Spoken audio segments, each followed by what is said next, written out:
Bien, buenos días.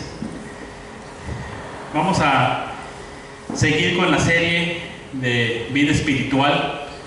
Ya hace mucho que fue la primera sesión y lamentablemente no funcionó la grabación, no está grabado, pero ustedes recordarán que iniciamos hablando de que la vida espiritual necesariamente empieza con el Espíritu Santo, ¿verdad? El Espíritu Santo que viene a morar en nosotros y que hace posible que nosotros vivamos en una vida nueva, una vida diferente, que el Señor nos rescata, nos da su Santo Espíritu y nos da una novedad de vida, y que nosotros tenemos que permanecer ahí viviendo en el Espíritu. Ahora vamos a las diferentes tradiciones de la Iglesia. Había puesto por ahí en el calendario otra, pero vamos a iniciar con la tradición evangélica. Las tradiciones de la Iglesia nos llevan a hacer varias cosas en cuanto a disciplinas espirituales, entendiendo lo siguiente. Número uno, que Dios va formando nuestra vida, nos va llevando a crecimiento espiritual por medio de estas disciplinas. Por medio de estas disciplinas las usa. Dios usa las circunstancias de la vida, pero claro, las circunstancias de la vida nosotros no las podemos modificar, no las podemos alterar. Ok, sí, gracias. Nosotros no podemos alterar las circunstancias de la vida, esas nos ocurren a unos y a otros, ¿sí? Pero por medio de ellas Dios está obrando en nosotros. Dios está también obrando por medio de su Santo Espíritu y nosotros tampoco lo controlamos. Él obra en medio nuestro. Pero también Dios utiliza nuestras disciplinas espirituales, que es la forma en que nosotros nos ponemos disponibles delante del Señor, a propósito, haciendo un espacio en nuestras vidas ajetreadas para intencionalmente crecer espiritualmente. Esto es lo que habíamos visto en el pasaje de Pedro que el hermano Carlos nos mencionaba sobre poner toda diligencia, añadir a la fe virtud, a la virtud conocimiento. Son disciplinas espirituales para ir creciendo. Todas estas disciplinas espirituales a lo largo de la historia de la Iglesia están centradas en la vida de nuestro Señor Jesucristo, y todas tienen un énfasis para nuestro desarrollo espiritual, pero también todas han sido desvirtuadas en el paso de los años, han habido excesos en cada una de las tradiciones, y la idea no es entrar en los excesos. En todas las tradiciones ha habido excesos. Ahora vamos a empezar con la tradición evangélica, que es nuestra tradición. Por si alguien no está ubicado, nosotros somos de la tradición evangélica. Y la tradición evangélica enfatiza tres cosas. Uno, a Cristo como la palabra viva de Dios. Dos, a la Biblia como la palabra escrita de Dios. Y tres, el evangelismo o las misiones como la palabra proclamada de Dios. La palabra viva, la palabra escrita y la palabra hablada, anunciada, proclamada, predicada. Ese es nuestro énfasis. Nosotros, se supone que en esta parte fuerte, a nosotros nos gusta la cristología, nos gusta escudriñar en las escrituras, estudiarla en la comunidad de la iglesia, memorizar la escritura, meditar en ella y evangelizar, compartir con otros la palabra del Señor. Ese es nuestro énfasis como iglesia evangélica, como tradición evangélica, y obviamente la Reforma es parte de esta tradición, ¿sí? El movimiento de Reforma fue parte de esta tradición evangélica. Así que vamos a meternos dentro de esta tradición y al final vamos a recomendar un ejercicio espiritual para la semana, recordando que los ejercicios espirituales son para realizarse en fe y en humildad, con sencillez delante del Señor, en dependencia de Él, y que son con esta intención de desarrollo espiritual, yendo todos a la madurez, ¿verdad? Todos a la madurez espiritual, creciendo en la fe, la esperanza, el amor, ¿sí? Todos a la madurez. Vamos a empezar leyendo en el Evangelio según San Juan, capítulo 14.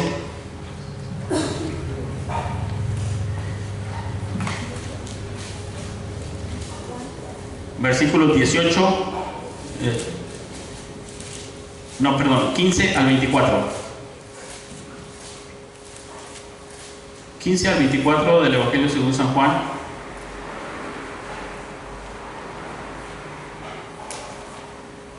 Evidentemente el Señor Jesucristo era alguien que amaba la palabra de Dios. Desde los Salmos se habla de Él diciendo: "He aquí vengo a hacer tu voluntad", como está escrito en el rollo. Yo tengo tu voluntad en medio de mi corazón. Más adelante va a ser tentado y va a decir: no solo de pan vivirá el hombre, sino de toda palabra que sale de la boca de Dios.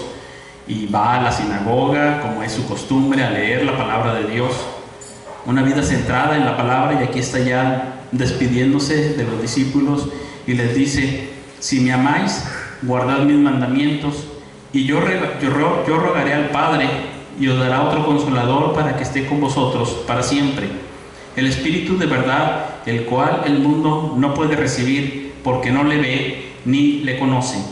Pero vosotros le conocéis, porque mora con vosotros y estará en vosotros. No os dejaré huérfanos, vendré a vosotros. Todavía un poco y el mundo no me verá más, pero vosotros me veréis, porque yo vivo, vosotros también viviréis. En aquel día vosotros conoceréis que yo estoy en mi Padre, y vosotros en mí, y yo en vosotros. El que tiene mis mandamientos y los guarda, ese es el que me ama. Y el que me ama será amado por mi Padre, y yo le amaré y me manifestaré a él. Le dijo Judas, no el Iscariote: Señor, ¿cómo es que te manifestarás a nosotros y no al mundo? Respondió Jesús y le dijo: el que me ama, mi palabra guardará, y mi Padre le amará, y vendremos a él y haremos morada con él. El que no me ama no guarda mis palabras, y la palabra que habéis oído no es mía, sino del Padre que me envió. Y el 15:1 también, de una vez: yo soy la vid verdadera y mi Padre es el labrador. Bueno, aquí tenemos dos imágenes. Una es primero la de los tabernáculos, la segunda es la de la vid, y las dos tienen que ver con lo que el Señor Jesucristo vino a hacer posible, porque el Evangelio es primero que nada un anuncio de lo que Él hace. No es nuestro intento de hacer algo, sino es el anuncio de lo que Él hace, lo que Él hizo ahí en la cruz, lo que hizo posible para que nosotros podamos vivir de esta manera. Y esto está teniendo como trasfondo la entrega de la ley al pueblo de Dios allá en Éxodo 32 y 33. Es lo que está ahí de fondo.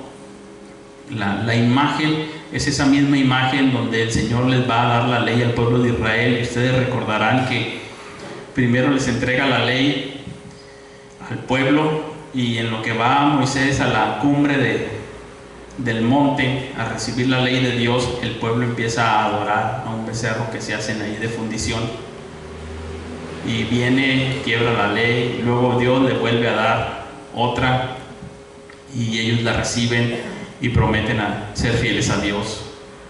Y ahí se les llama que es un pueblo obstinado, rebelde.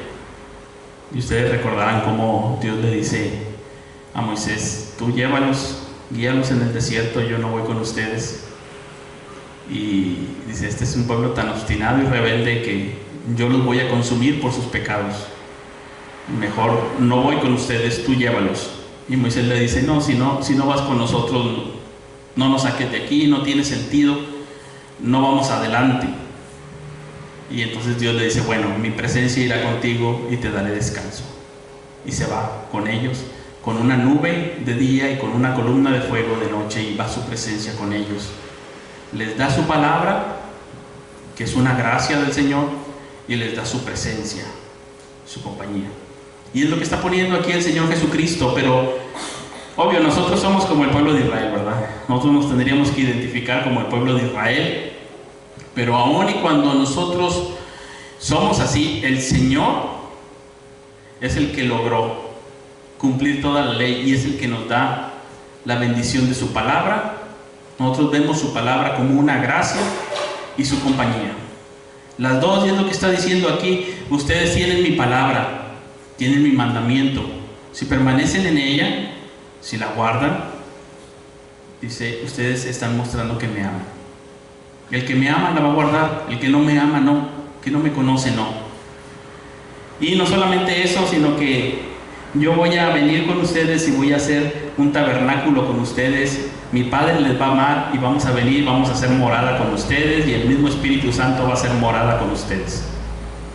Aquí seguimos la misma línea de pensamiento que nos estaba hablando nuestro hermano Sergio Villa la semana pasada y la antepasada, cuando nos habló de los tabernáculos, de la fiesta de los tabernáculos. Creo que voy a poner otra vez el contexto por si acaso. La fiesta de los tabernáculos acaba de pasar. La fiesta de los tabernáculos viene después del día de la expiación. El día de la expiación es cuando ellos se presentaban delante de Dios arrepentidos, se hacía un sacrificio por sus pecados, Dios les perdonaba sus pecados y después de ese día empezaba una fiesta de 7 días, la máxima celebración, el tiempo de nuestra alegría se llama. Y ahí está ordenado en la palabra del Señor que en esa fiesta de los tabernáculos ellos iban a morar en tiendas de campaña, aunque ya estuvieran en la tierra prometida, se salían, hacían una tienda de campaña en su patio o en su azotea, en alguna parte, y ahí estaban 7 días con una fiesta nacional, 7 días de fiesta, y el mandamiento era: te vas a alegrar tú, tu hijo, tu mujer, el hijo de tu hijo, tu esclavo, el hijo de tu esclavo, el extranjero que esté contigo, todos van a estar de fiesta. La idea es alegría, gozo desbordante. Y en ese día se lee la palabra de Dios. Algo de lo que se lee es precisamente estos pasajes. No leen Juan, que es el cumplimiento de nuestro Señor Jesucristo, leen Éxodo 32, 33 y leen Eclesiastés. ¿Qué es lo que significa la fiesta? Bueno, al leer Eclesiastés nos da todo el significado de lo que es la fiesta. Eclesiastés es un hombre que era rey, rico, poderoso, poeta, músico, escritor, creativo, arquitecto, guapo y buena persona. Todo, lo tenía todo. Todo, es de esas personas que caen bien. Y además era guapo, y además inteligente, que combinar las dos cosas y con riqueza no es fácil. Rico, guapo, inteligente y que cae bien. Escritor y poeta. Y él llega un momento en su vida en que dice: esta vida es un fastidio. No le hallo sentido a la vida. Esta vida me cansa. Todos los años es lo mismo. Va y viene, y generaciones van, generaciones vienen, y pasa un año y cumplo años otra vez, y hay una velita más, y otra vez el ciclo de la vida, y otra vez empieza el siguiente año con mucho ánimo y buenos propósitos, y otra vez se decae todo, y vuelve otra vez, y esto ya lo había vivido, y las aguas van al mar y nunca se va a llenar. Dice: esto es correr como tras el viento, como salir en una mañana y querer atrapar la neblina y no atrapo nada. Es aflicción, vanidad. Es desesperante esta vida. Uno puede pensar que uno pobre puede hartarse de la vida porque es pobre. Uno que no es muy inteligente se puede hartar de la vida porque no es muy inteligente. O tal vez alguien que no tenga muchos amigos o que no es muy guapo se puede hartar de la vida. O alguien que no es músico o poeta. Pero el que lo es todo eso, y al final dice: esto es vanidad y aflicción de espíritu. Dice: si él que lo tiene todo dice esta vida es un fastidio, ¿qué nos deja a nosotros simples mortales, escasos de tantas cosas y cualidades, sin tantas virtudes? Y entonces llega ese momento de fastidio en la vida y él reflexiona y dice: hay algo entonces más allá, más grande. En algo más consiste la vida. Y es cuando él dice que esa vida consiste en Dios. Dios es el primer lugar en la vida y es el que le da sentido a toda la vida. Y entonces cuando Dios está en primer lugar, todas las demás cosas son disfrutables. Entonces se puede alegrar con la mujer de su juventud, entonces puede disfrutar del trabajo de sus manos, porque esa es la parte que Dios le dio debajo del sol. Cuando Dios es el primer lugar, entonces puede comer, regocijarse, puede disfrutar de la vianda y de la risa, puede disfrutar de la sabiduría, de la poesía, de la música. Cuando Dios es el primer lugar, entonces disfruta de los amigos y de la arquitectura y de las construcciones, de sus proyectos. Entonces tienen sentido. Fuera de Dios no tiene sentido y la vida es un fastidio. Pero con Dios tiene sentido. Y eso es lo que está diciendo la fiesta de los tabernáculos, cuando ellos salen y se ponen en una tienda de campaña y dicen: nosotros somos como nuestros padres Abraham, Isaac y Jacob, que moraron en tiendas de campaña porque esperaban la ciudad que tiene fundamentos, cuyo arquitecto y constructor es Dios. Ellos tenían sus afectos en Dios y entonces podían alegrarse en esta vida, porque esta vida no era lo que les proporcionaba su alegría, ¿sí? Estaba centrado en Dios. Cuando viene el Señor Jesucristo, Él dice: yo soy ese. Ustedes tienen que centrar sus afectos en mí. Y entonces toda la vida es disfrutable y tiene sentido. De otra manera, aunque seas como Salomón y ganes el mundo entero, no tendrá sentido. La fiesta de los tabernáculos nos llevaba a considerar a Dios como la fuente de su alegría, como el gozo de su corazón.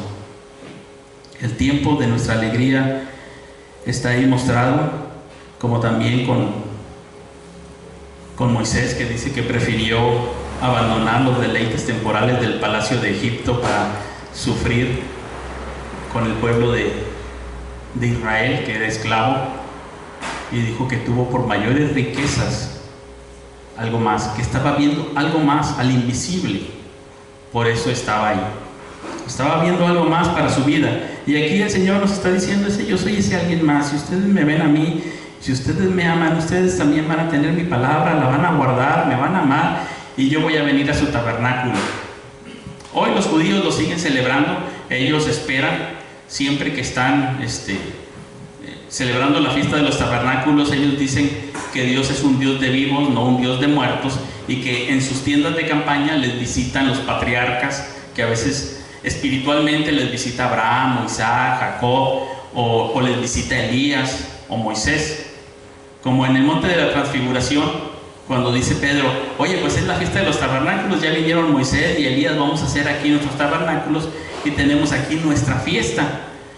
Y el Señor dice: no, los desaparece, aquí está su fiesta, su gozo, su plenitud en Cristo. Y desaparecen Moisés y Elías y queda nada más el Señor Jesucristo como el cumplimiento de nuestra fiesta, nuestro gozo, lo que le da sentido a la vida, su palabra en nosotros. Si nosotros amamos al Señor, guardamos su palabra, amamos su palabra, queremos leerla, estudiarla, proclamarla, vivirla, memorizarla, compartirla. Y dice: mi Padre también le amará. Y vamos a venir, y no va a venir a tu tienda de campaña, o a tu morada, a tu tabernáculo, Moisés o Elías. No va a venir Abraham, Isaac ni Jacob. Dice Dios mismo y yo vamos a venir, el Padre, el Hijo y el Espíritu Santo, en plena comunión haremos morada contigo. Esto está en el centro de la tradición evangélica, un profundo aprecio, y que sabemos que cuando venimos a la palabra de Dios, venimos a la comunión con la Santa Trinidad y amamos su palabra y amamos a Cristo y queremos estar ahí en su palabra porque le amamos. Ese es el corazón de la tradición evangélica. ¿Qué tanto hay que leer la Biblia? Algunos piensan que hay alguna cierta medida, que hay alguna cierta dosis para que sea lo aceptable. Pues no nos dice nada la Escritura de un versículo, 10 capítulos al día. Sé que algunos de repente se pueden meter en una tradición de disciplina espiritual que luego se vuelve pesada. La idea no es de que sea pesado. La idea es que venimos al encuentro de la palabra de Dios, que nosotros, siendo pecadores, siendo un pueblo rebelde, Dios aún así de pura gracia nos da su palabra para que la obedezcamos y vivamos en comunión con Él. Que nosotros, siendo rebeldes y pudiendo fastidiar a Dios a cada momento, Él aún sigue diciendo: mi presencia irá contigo y te daré descanso. Aún está ahí con su Santo Espíritu, ahí está su presencia y su Espíritu Santo enseñándonos y guiándonos a toda verdad, su Espíritu Santo llevándonos. Y la siguiente imagen, la de la vid, dice: yo soy la vid verdadera, mi padre es el labrador. Hay un énfasis ahí en el fruto, pero la vid en el Antiguo Testamento es el pueblo de Israel. Nosotros recordaremos Isaías capítulo 5, el cántico a la viña del Señor, como el Señor, decepcionado, esperando frutos buenos, tiene uvas agrias, y entonces dice: pues ya no la voy a cuidar, y está hablando de la cautividad. Pero aquí viene entonces el Señor Jesucristo y dice: yo soy la vid verdadera, yo soy el cumplimiento, en mí el pueblo de Dios es restaurado, en mí hay salvación y una vida nueva, en mí hay posible fruto bueno, no uvas agrias, buen fruto en mí. Él es el resurgimiento, el cumplimiento de toda la nación de Israel. Lo que la nación de Israel fracasó, el Señor Jesucristo cumple. Y Él es la vid verdadera, su Padre el labrador, y nosotros el pueblo de Dios, para llevar fruto, unidos a Él, no separados de Él. Entonces Él nos está llamando ahí a ser personas discípulos de Él, a permanecer en Él, a dar fruto, a estar así unidos, guardando sus mandamientos, guardando su palabra, amándole a Él, amando su palabra y dando abundante fruto para la gloria de Dios y un gozo cumplido. Va a inundar estos pasajes la palabra esta del gozo, donde el Señor es nuestra alegría. Puedo decir que el Señor es nuestra fiesta de los tabernáculos. Ahí hay un cumplimiento. De tu interior, les dice, va a correr ríos de agua viva, una vida plena y abundante. Ahora nosotros, como ejercicio de vida espiritual, debemos de ir a la palabra y nutrirnos de ella, hacer varios ejercicios. Las disciplinas principales que tienen que ver con la palabra de Dios son el estudio y la meditación. Son disciplinas principales. Hay otras alternas, como puede ser la lectura, como puede ser la lectio divina, como puede ser la memorización. Hay otras más disciplinas que podemos hacer con la palabra de Dios, pero las esenciales es el estudio de la palabra y la meditación en la palabra. Esas son esenciales dentro de nuestra tradición, y eso nos distingue como discípulos. Somos discípulos de Cristo, pues estudiamos la palabra, meditamos en ella, si somos discípulos de Cristo. Más adelante, el apóstol Juan en Apocalipsis va a decir que los discípulos de Cristo son los que siguen al Cordero a donde quiera que va. Da esta frase y el Señor Jesucristo es puesto como el testigo fiel, y se habla de otro testigo fiel, y la idea es el martirio, es seguir al Señor por encima de todo hasta la muerte. Esa es la idea que está dando Apocalipsis, porque eran tiempos difíciles, tiempos de persecución. Y la idea ahí de un discípulo de Cristo es alguien que está dispuesto al martirio, y dice: estos son los discípulos, los que siguen al Cordero a donde quiera que va. La idea es que va el Cordero al sacrificio, y habla de su testigo fiel que es muerto, y habla de ser fiel hasta la muerte, y habla de ser discípulo hasta ese grado. A nosotros no nos tocan estos tiempos así, gracias a Dios. Pero la próxima semana estaremos orando por la iglesia perseguida en otros lugares del mundo donde están dando su testimonio hasta la muerte. Discípulos que están siguiéndole al martirio, porque así les ha tocado vivir y que el Señor les fortalezca, les guarde en esa hora, en ese momento. El mundo os aborrecerá, pero también habla de un gozo real en la vida. Ustedes recordarán esta combinación de la fiesta de los tabernáculos con la lectura de la palabra en Nehemías capítulo 8, donde normalmente sacamos el texto, el gozo del Señor es nuestra fuerza, ¿verdad? En realidad lo que está sucediendo ahí es la misma fiesta de los tabernáculos y están leyendo la palabra. Y están diciendo que sin Dios la vida es un fastidio, pero con Dios Él es nuestro gozo. Y entonces todo es disfrutable y guardan su palabra. Le aman, guardan su palabra, Dios les ama, viene a su tabernáculo, tienen gozo, ven la vida desde otra perspectiva, pueden enfrentar las circunstancias de la vida con ese gozo del Señor, con esa guía de su palabra, con su presencia, su compañía, y esa es su fuerza. Esa es su fuerza. De otra manera no tendrían fuerza. Ustedes, no sé si alguna vez lo mencioné, si recuerdan el violinista en el tejado, cuando se me olvida el nombre del actor principal, pero en una de esas ocasiones habla y dice: ustedes se preguntarán por qué pusimos al violinista en el tejado, si es muy peligroso, se puede caer y quebrarse el cuello. Y era un tejado así de 2 aguas, ¿verdad? ¿Por qué está el violinista en el tejado? Si ya nada más tocar el violín es difícil, ¿verdad? Ahora en el tejado pierde el paso y se cae, se quiebra el cuello.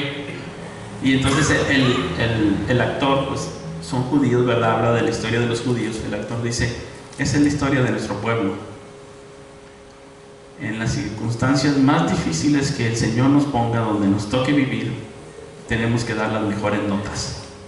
Ahí, donde es peligroso, aunque sea en el tejado, tenemos que seguir tocando y dar las mejores notas.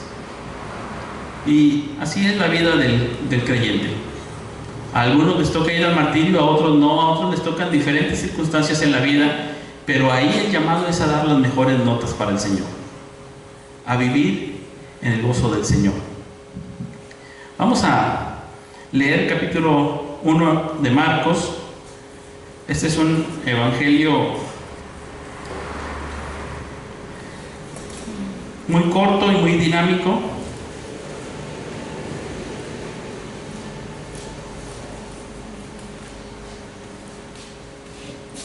Evangelio de Marcos capítulo 1, y que es el que veníamos estudiando en estos domingos pasados en la escuela dominical. Antes de entrar en estos temas de la iglesia, veníamos estudiando Marcos.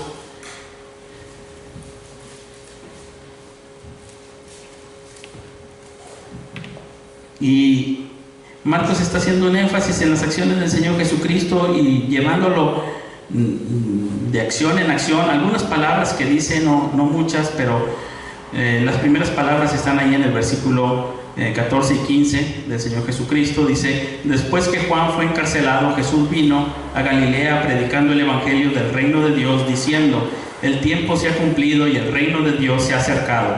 Arrepentíos y creed en el evangelio. Esto es primero, el inicio del ministerio del Señor Jesucristo. Es una proclamación, un anuncio, es una buena noticia. El hombre estaba separado de Dios, el hombre había pecado, el hombre había rechazado a Dios y estaba perdido, y viene la buena noticia. Y ese es el evangelio del Señor Jesucristo, que el tiempo se cumplió y llega Él. Llega Él y les dice: arrepiéntanse y crean en el evangelio. Y esas son buenas noticias. Buenas noticias porque en Él va a haber, ahora sí, nuevamente comunión, perdón. En Él va a haber nuevamente un acercamiento.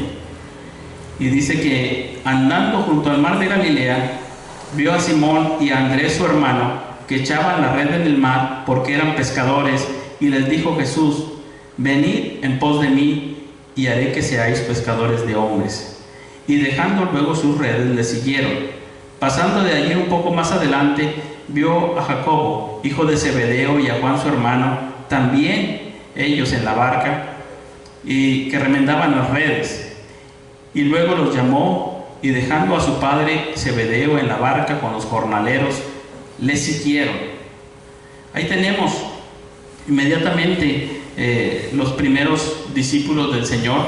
Muy rápido, Marcos nos dice de manera muy resumida qué es lo que sucedió. El Señor pasa, los ve y les llama. Y le siguen, dejan todo y le siguen.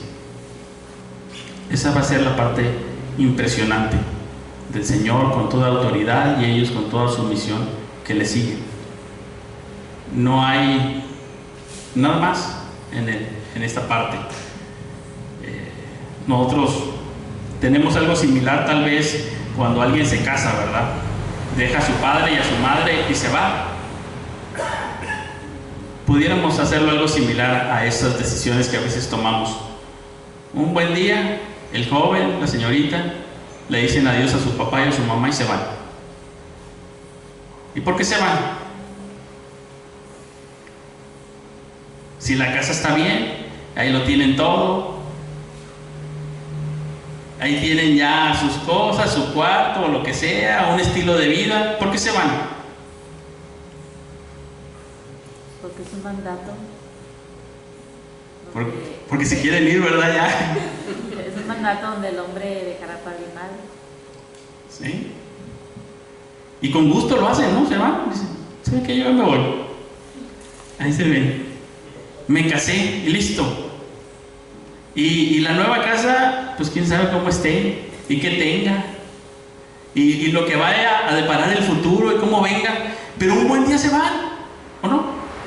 Nos vamos, nos fuimos. Un día nos fuimos. Y otros lo hicieron. ¿Por qué? Porque dices, eso vale la pena. Yo por ahí quiero el rumbo de mi vida y por ahí me voy. ¿O no, sí? Yo me voy. Y uno dirá, qué valiente, ¿no? Digo, uno dirá, qué valiente. O a la señorita, qué aventada, y te vas con ese fulano y no tiene. ¿Y cómo te vas a ir? ¿Y qué va a suceder? Y ya lo pensaste bien, hija. Piénsalo muy bien. Pero un día se va. Porque está considerando que ese es el camino que va a tomar y que es muy importante y que es valioso. Dice, yo por ahí me quiero ir, y tiene que tomar su decisión.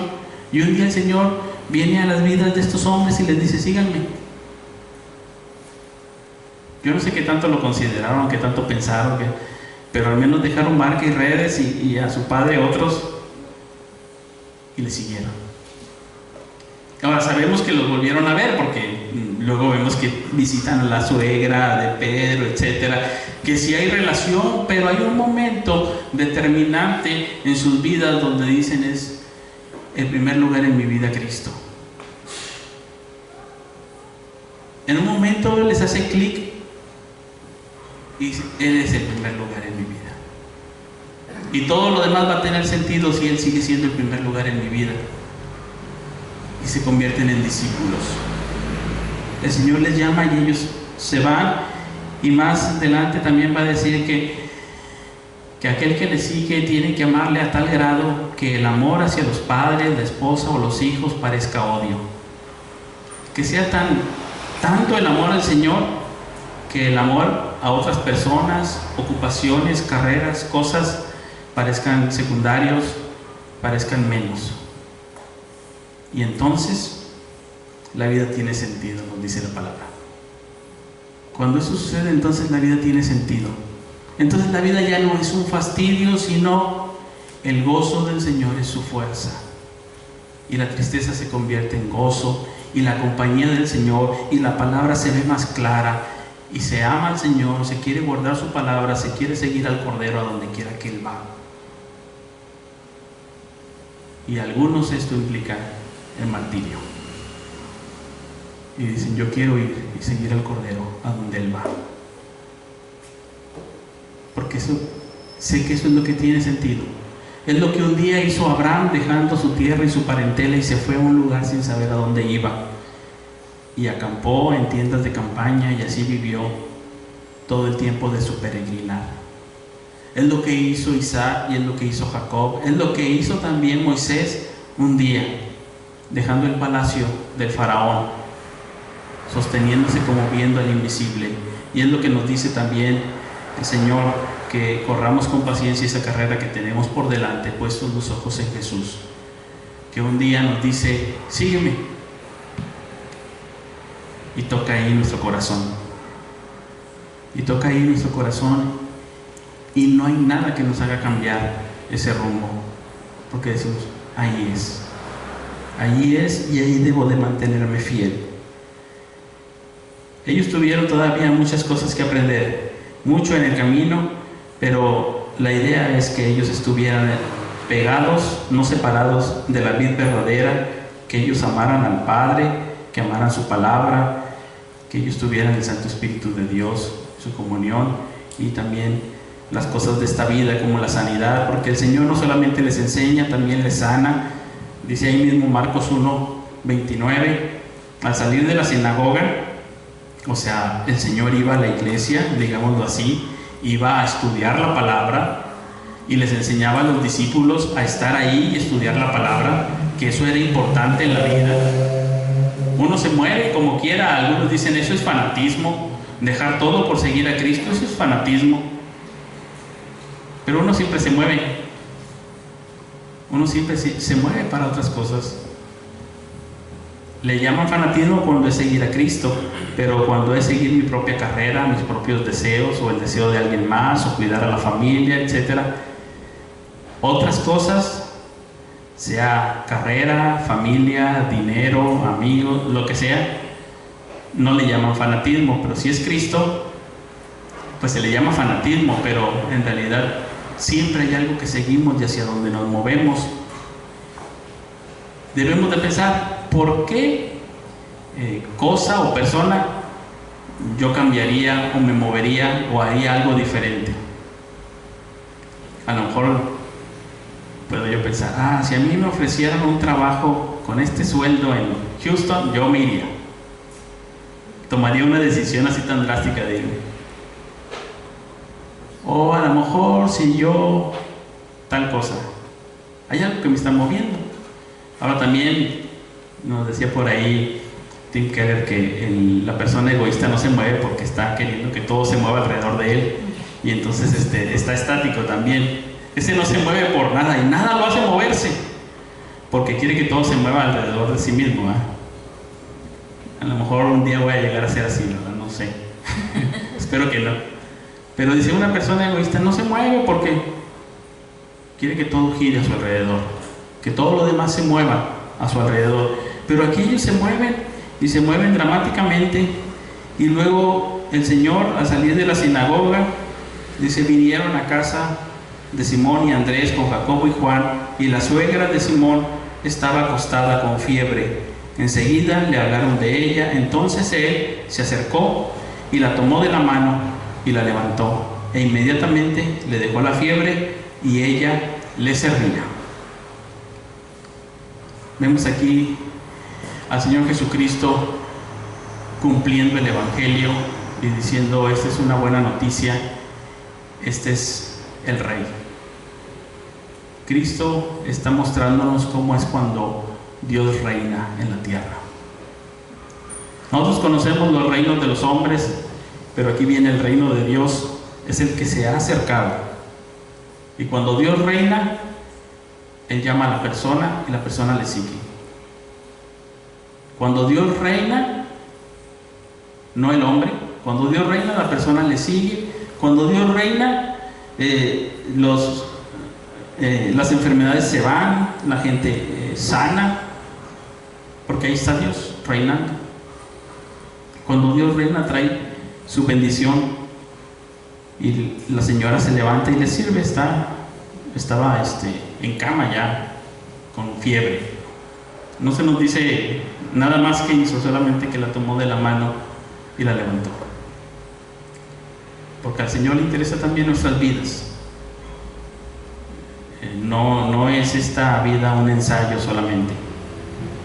Algunos pudieran pensar así, que esta vida nada más es un ensayo. Pero no, esta vida es vida cuando se pone a Cristo en primer lugar, cuando se busca en Él el gozo del Señor, cuando en Él se centra en su palabra, cuando uno quiere vivir para Él. Esta vida es vida. no es solamente aflicción de espíritu, no solamente es vanidad, no solamente es esa frustración de decir, bueno, pues hay tiempo de abrazar, tiempo de abstenerse de abrazar, tiempo de tirar piedras, tiempo de recoger las piedras, tiempo de esto, tiempo de lo... como si fuera algo cíclico, vano, fastidioso. No es eso. Cuando Dios está en primer lugar, ese es un tiempo bueno. Él reina. Y eso es lo que hacemos cuando en la tradición evangélica tenemos a Cristo en primer lugar, la palabra viva. Amamos a Cristo con todo el corazón y le queremos seguir a donde quiera que va. Amamos su palabra, la palabra escrita. Sabemos que es la palabra inspirada de Dios. Sabemos que es la que nos puede hacer útiles para el servicio al Señor. Sabemos que la palabra del Señor es la que nos puede transformar, nos puede dar el crecimiento y el desarrollo, y la procuramos sobre todo en estudio y meditación.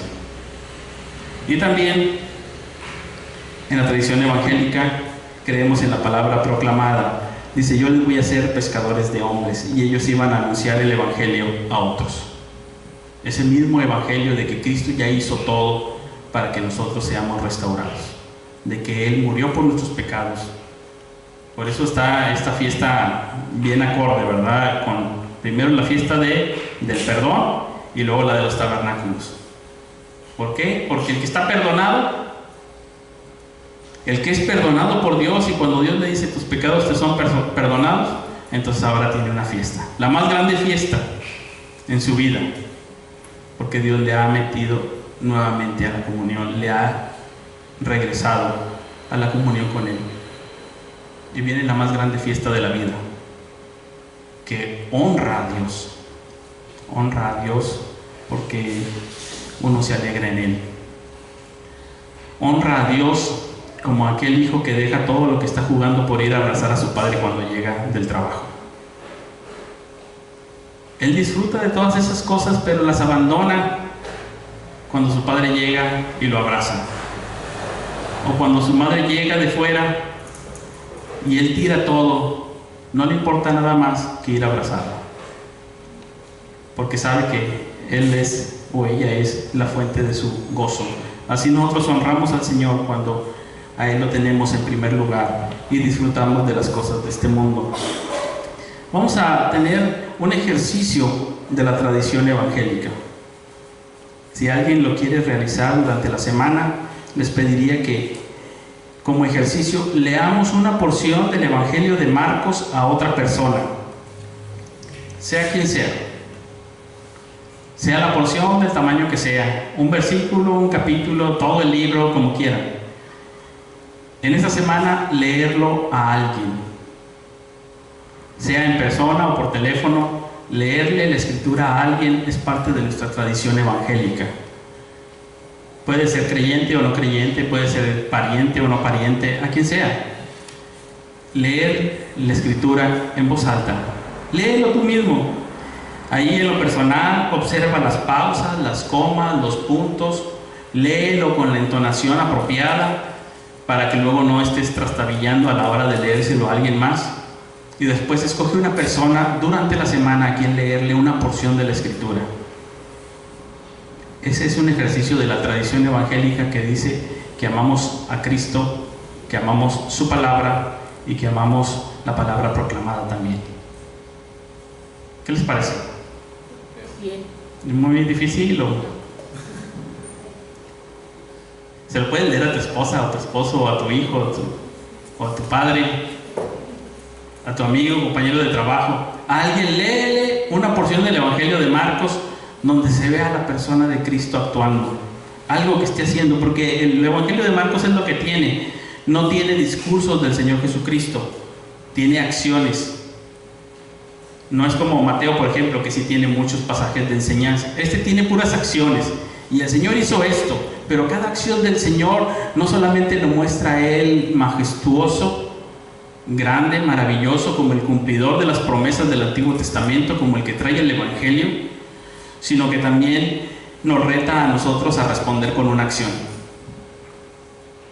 El Señor la sana y ¿qué hace la mujer? Gracias. Le sirve porque la acción del Señor le reta a ella también a tomar una acción. Y nos reta a cada uno de nosotros. Cada vez que veas al Señor actuando, piensa, si Él hizo esto, ¿qué debo de hacer yo? A algo me está llamando.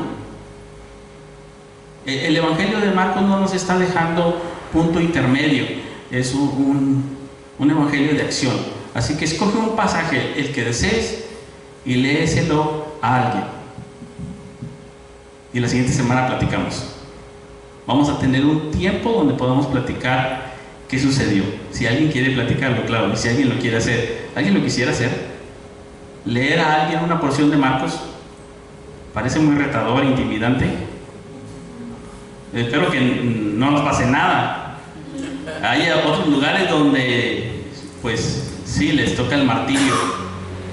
Yo espero que aquí no nos pase gran cosa. Escoger una porción del Evangelio de Marcos y léeselo a alguien con la correcta entonación y con la pasión de lo que dice el pasaje. Piensa en lo que está diciendo ahí y léeselo. Si te lo memorizas y se lo dices memorizado, está bien. Si lo quieres escribir en un papelito y decírselo para no llevar toda la Biblia, y menos si tienen así como que una de bolsillo como la mía, andarla cargando ahí. Tomen la nota y se lo leen. Y espera a ver qué sucede. Tú nada más léeselo. ¿Sabes qué? Hoy tengo ganas de leerte un pasaje de la Biblia, ¿me permites? Es cortito, no te voy a quitar más que un minuto, como te dicen los del teléfono, ¿verdad? Los que venden tarjetas. No le voy a quitar más que 3 minutos. Gracias por tomar mi llamada. No te voy a quitar mucho tiempo, solamente quiero leerte una porción de la Escritura que he estado pensando en ti y quisiera leerte. Y es esto, mira y lo lees. Gracias. Y el Señor estará obrando en los corazones como obró en los nuestros y como sigue obrando a través de su palabra. En la tradición evangélica creemos que la palabra es viva y eficaz y que Dios obra con su Santo Espíritu, con su palabra, y que produce crisis en los corazones que nosotros ni nos imaginamos.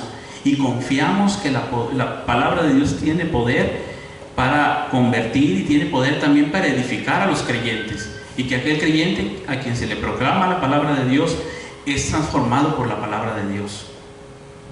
Y lo seguimos haciendo. Tal vez no seguimos al Cordero a donde quiera que va. En algunas ocasiones tal vez ni siquiera seamos muy determinados. Creo que no siempre estamos en el máximo nivel de amor al Señor tampoco, pero la disciplina espiritual es para eso, para que vayamos creciendo en amor a Dios, a su palabra y a los demás. Vamos a orar. Dios, gracias te damos, porque tú, Señor, nos has dado tu bendita palabra.